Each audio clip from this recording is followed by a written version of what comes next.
La scoperta rappresenta un ulteriore passo in avanti nelle ricerche sui danni alla fertilità maschile. L'equipe del professor Carlo Foresta, che a Padova insegna endocrinologia, si occupa da anni di PFAS e salute. Già hanno dimostrato che nei maschi con alte quantità nel sangue di quei composti chimici la qualità degli spermatozoi è ridotta.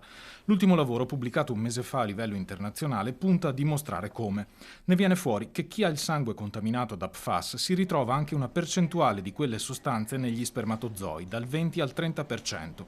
Le sostanze si integrano con le membrane degli spermatozoi e ne alterano la motilità, con una serie di conseguenze. C'è meno fertilità, ma la capacità fertilizzante dello spermatozoo vuole che lo spermatozoo penetri poi nell'ovocita.